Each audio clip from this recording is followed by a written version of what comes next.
কারণে বাড়ি গিয়া দেখি নানি গান শুনে হেডফোনে।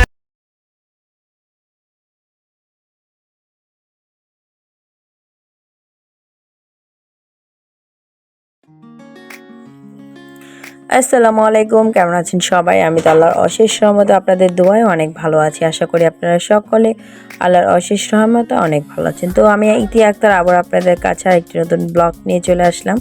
তো আজকে ব্লগটা শুরু করেছি রাতের বেলা থেকে। এই যে মেহেরিন রাতের বেলা প্রচুর দুষ্টামি করছিল।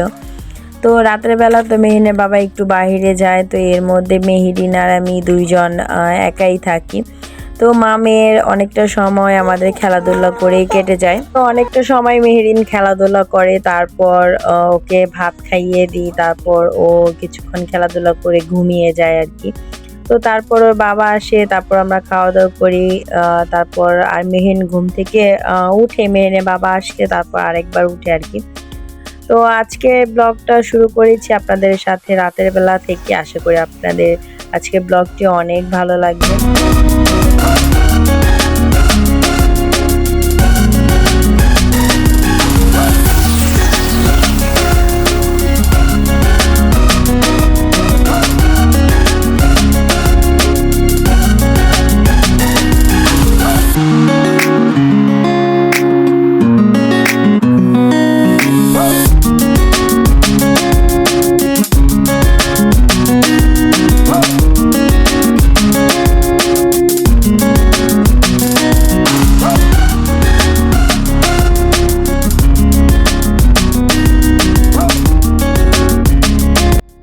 তো সকালবেলা এই যে ধান ক্ষেতের পাশ দিয়ে একটু হাঁটছিলাম, অনেক ভালো লাগছিল। আর অনেক দিন পর আর ঢাকা থেকে ছিলাম, ঢাকায় তো আর এরকম থাকে না, সবসময় জুতা পরে হাঁটাচলা করতে হয় আর কি।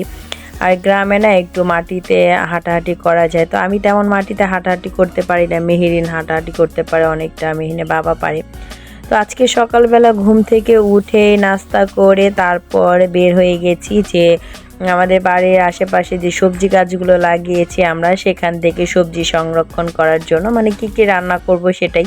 তো এর মধ্যে মেহিনের বাবা বলতেছে গাছে প্রচুর করলা হয়েছে, করলা ভাজি করার জন্য আর কি। তো তারপর সকালবেলা মেহেরিন, আমি, মেহেরিনের বাবা তিনজন বের হয়ে গেলাম একটা ছোট্ট একটা ঝুড়ি নিয়ে বাইরে, মানে খুঁজে খুঁজে দেখবো কি কি সবজি আছে। তো আজকে সেগুলোই রান্না করব। আর এই দেখেন আমার মেয়ের অবস্থা, আমার মেয়ে বাঁশের কঞ্চি এই পাশ দিয়ে হাঁটে একবার, ও পাশ দিয়ে হাঁটে একবার।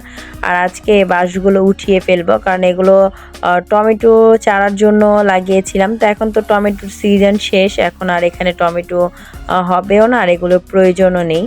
তো এখানে আমরা ভাবছি এখানে ডাঁটা, তারপর লাল শাক আর পুঁই শাক ছিটাবো আর কি। আর এখানে তো বেগুন আছে, তারপর মরিচ গাছ আছে। তো এখানে তেমন কিছু করা যাবে না, কারণ এখানে অতটা রোদ আসে না আর কি, এটার জন্য। তো বাড়ির ভেতরে আরেকটা দিয়েছে, টাল দিয়েছে, তো সেটাতে জালি কুমড়া বুনে দিয়েছে মেহরিনের বাবা।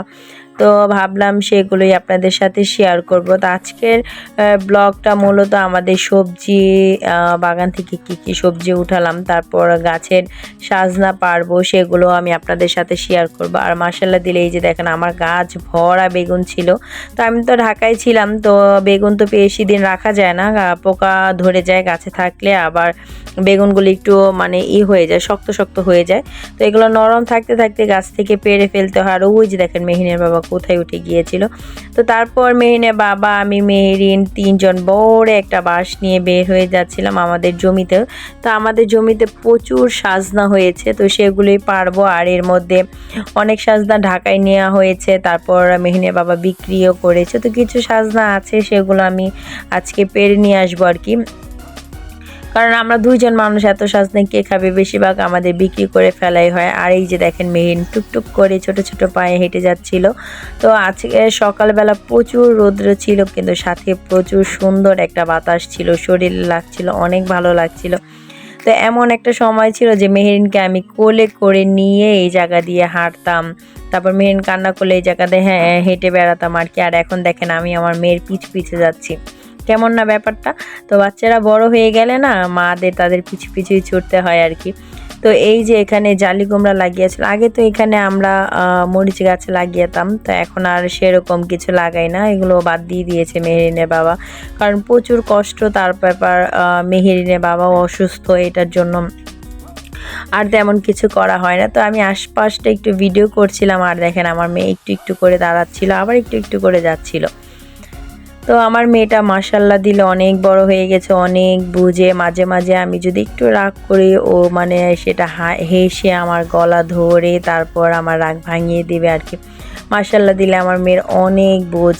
তো তারপর মেহেরিন টুকটুক করে হেঁটে যাচ্ছিল, আর মেহেরিনের পিছু পিছু আমি, আর মেহেরিনের বাবা তো অনেক আগেই চলে গিয়েছে। তো আজকের ভিডিওটা আপনাদের আশা করি অনেক ভালো লাগবে। যদি আমার ভিডিওটি ভালো লেগে থাকে অবশ্যই আমার চ্যানেলটি সাবস্ক্রাইব করবেন, লাইক করবেন, কমেন্টস করবেন এবং শেয়ার করবেন। তো আপনারা সবাই ভিডিওটি এনজয় করতে থাকুন। আল্লাহ হাফেজ।